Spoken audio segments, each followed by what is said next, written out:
বন্ধুরা, আপনারা নিশ্চয়ই বাড়ির বড়দের ও গর্ভবতী মহিলাকে বলতে শুনেছেন, নিজের যত্ন নিন, কারণ এখন আপনি একা নন, আপনার গর্ভে বেড়ে উঠছে আরও একটি জীবন। আপনি যদি এই দিকে মনোযোগ দেন তবে আপনি বুঝতে পারবেন যে একজন গর্ভবতী মহিলার দেহে দুটি আত্মা বাস করে। বন্ধুরা, আমরা গরুড় পুরাণে এই প্রশ্নের উত্তর পাই, কিভাবে আত্মা বা জীবনী শক্তি মানুষের শরীরে প্রবেশ করে। আসুন জেনে নেওয়া যাক কিভাবে দেহে আত্মা প্রবেশ করে এবং এই সম্পর্কে গরুড় পুরাণে কি লেখা আছে। বন্ধুরা, আমাদের চ্যানেলে স্বাগতম। কমেন্ট বক্সে জয় শ্রী নারায়ণ লিখে ভগবানের প্রতি কৃতজ্ঞতা প্রকাশ করার জন্য আপনাকে অনুরোধ করা হচ্ছে। গরুড় পুরাণে জন্ম, মৃত্যু, পাপ পুণ্য সহ অনেক বিষয় বিস্তারিতভাবে ব্যাখ্যা করা হয়েছে। এছাড়াও গরুড় পুরাণে এটিও ব্যাখ্যা করা হয়েছে যে মৃত্যুর পরে যে আত্মাকে পৃথিবীতে পুনরায় জন্ম নিতে হবে, সেই আত্মা ভ্রূণের ভিতরে মায়ের গর্ভে প্রবেশ করে। শাস্ত্রে বলা হয়েছে যে গর্ভধারণের সময় পিতামাতার অনুভূতি অনুসারে সূক্ষ্ম কম্পন সহ একটি আভা তৈরি হয়।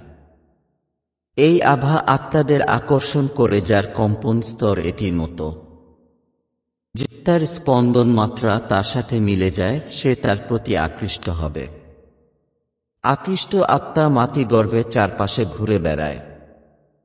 যখন শুক্রাণু এবং ডিম্বাণু মিলিত হয়, জেনেটিক প্রক্রিয়া শুরু হয়, তবে গর্ভের চারপাশে আত্মার একটি সূক্ষ্ম আকারে উপস্থিত থাকে। আত্মা তার শক্তি প্রয়োগ করে জীবিত কোষগুলির বিভাজনের গতি বৃদ্ধি করে। এই সময় সবচেয়ে গুরুত্বপূর্ণ অঙ্গ যা গঠিত হয় হৃৎপিণ্ড, এবং এর পরে বাকি অঙ্গগুলি হৃৎপিণ্ড থেকে পুষ্টি পেতে শুরু করে। যোগ বিজ্ঞান অনুসারে এই অবস্থায় ভৌত শরীরের সাথে সাথে আধ্যাত্মিক দেহ বিকাশ লাভ করে এবং প্রাণশক্তি আত্মার প্রবাহের জন্য যোগাযোগের একটি চ্যানেল তৈরি হয়। যেখানে অনেক পথ মিলিত হয়, সেখানে শক্তির ঘূর্ণি তৈরি হয়। আধ্যাত্মিকতায় এগুলোকে চক্র ও বিন্দু বলা হয়। যাই হোক, অনেক যোগিক ঐতিহ্যে এগুলিকে 7টি গুরুত্বপূর্ণ চক্র হিসেবে উল্লেখ করা হয়েছে। আমরা এই চক্রগুলিকে মূলধারা, স্বাধিষ্ঠান, মণিপুর, অনাহত, বিশুদ্ধি, আজনা এবং সহস্রার নামে চিনি।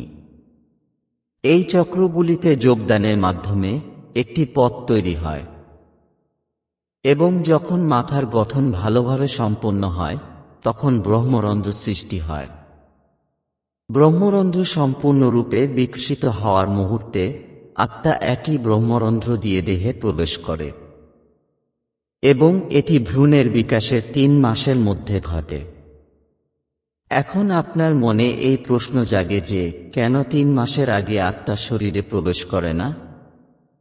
এই প্রশ্নের উত্তর জানতে চাইলে অবশ্যই কমেন্ট করে জানাবেন। বন্ধুরা, দেহে প্রবেশ করার পর আত্মা হৃদয়ে বাস করে এবং হৃদয়ের মাধ্যমেই এটি শরীরের সমস্ত চক্রে এবং সমস্ত মাত্রায় পৌঁছে যায়, যা আমরা উপলব্ধি করতে পারি না। যদি আপনার বাড়িতে একটি নবজাতক শিশু থাকে তবে আপনি লক্ষ্য করবেন যে মাথার খুলির কেন্দ্রটি সম্পূর্ণরূপে গঠিত হয়নি। আপনি কি লক্ষ্য করেছেন যে শিশুর মাথার মাঝখানে অর্থাৎ তালুতে কোনো হাড় নেই? আর তাই নবজাতকের মাথায় যাতে আঘাত না লাগে সেদিকে বিশেষ খেয়াল রাখতে হবে। এটি এমন জায়গা যেখানে শিশু একটি নির্দিষ্ট বয়স পর্যন্ত না হওয়া পর্যন্ত হাড় তৈরি হয় না। যোগের ভাষায় এই অংশকে বলা হয় ব্রহ্মরন্ধ্র। রন্ধ্র একটি সংস্কৃত শব্দ যার অর্থ একটি ছোট গর্ত বা সুড়ঙ্গের মতো পথ। এটি শরীরের সেই জায়গা যার মাধ্যমে আত্মা ভ্রূণে প্রবেশ করে। ভ্রূণে প্রবেশ করার পর আত্মা কিছু সময়ের জন্য সেই শরীর তার জন্য উপযুক্ত কিনা তা জানার চেষ্টা করে।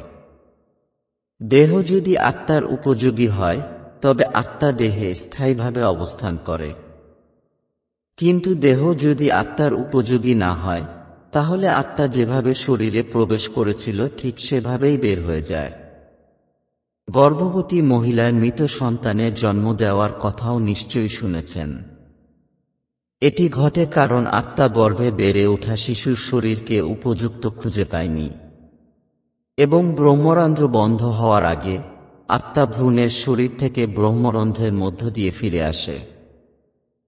এই কারণেই ভারতীয় সংস্কৃতিতে গর্ভবতী মহিলার চারপাশে একটি ভিন্ন ধরনের পরিবেশ বজায় রাখার জন্য অনেক সতর্কতা অবলম্বন করা হয়। আজকাল আমরা এইসব হারিয়ে ফেলছি।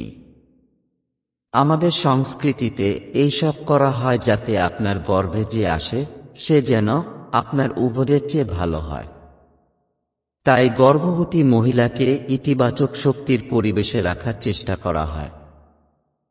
আমাদের সংস্কৃতিতে ঐশ্বরিক শব্দ, ধূপকাঠি এবং খাদ্য সামগ্রী ব্যবহার করে এক ধরনের ইতিবাচক পরিবেশ তৈরি করা হয় যাতে ভ্রূণের শরীর এমন অবস্থায় থাকে যে এটি সঠিক ধরনের প্রাণকে আমন্ত্রণ জানায়। ব্রহ্মরন্ধ্র সম্পর্কে অনেক কথা বলা হয়েছে এবং এটি সম্পর্কে অনেক বই লেখা হয়েছে। তাদের সাথে সম্পর্কিত একটি ঘটনাও সামনে আসে যে অনেকেই তাদের মাথার উপরে বা কপালের মাঝখানে জিনিসগুলি কল্পনা করতে শুরু করে। সে সবসময় অনেক কিছু কল্পনা করে। আপনাকে বুঝতে হবে যে আপনি যেখানেই মনকে ফোকাস করবেন সেখানে কিছু নড়াচড়া অনুভূত হতে বাধ্য। আপনি এটি এমনভাবে বুঝতে পারবেন যে শরীরের কোনো অংশে আপনি মনোযোগ দেবেন, আপনি সেই অংশে কিছুটা সংবেদন অনুভব করবেন। শরীরে এক চারটি চক্র রয়েছে, যার মধ্যে শেষ দুটি শরীরের বাইরে অবস্থিত। যদি একটি মাত্রা আপনার শারীরিকতার বাইরে, আপনার মধ্যে একটি ক্রমাগত সক্রিয় প্রক্রিয়া হয়ে ওঠে, তবে কিছু সময়ের পরে এই দুটি চক্র, যা সাধারণত নিষ্ক্রিয় থাকে, সক্রিয় হয়ে ওঠে।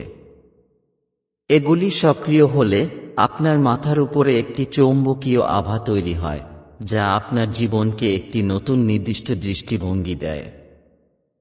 পরিশেষে জেনে নিন, আত্মার তিনটি রূপ ধরা হয়েছে: জীবাত্মা, প্রেতাত্মা এবং সূক্ষ্ম আত্মা। এই আত্মা যখন দৈহিক দেহে অবস্থান করে তখন তাকে জীবাত্মা বলা হয় এবং যখন তার মনে কামনা বাসনা থাকে তখন তাকে বলা হয় প্রেতাত্মা। এই আত্মা যখন সূক্ষ্ম রূপে দেহে প্রবেশ করে তখন তাকে সূক্ষ্ম আত্মা বলে।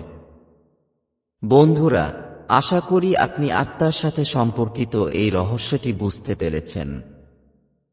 যদি আমাদের প্রচেষ্টা সফল হয়, দয়া করে ভিডিওটি লাইক করুন এবং এই ধরনের আরও ভিডিও দেখতে আমাদের চ্যানেল বৈদিক জ্ঞান সঙ্গমটি সাবস্ক্রাইব করুন। জরিপ শুভম ভবতু। দেখা যাক পরবর্তী ভিডিওতে।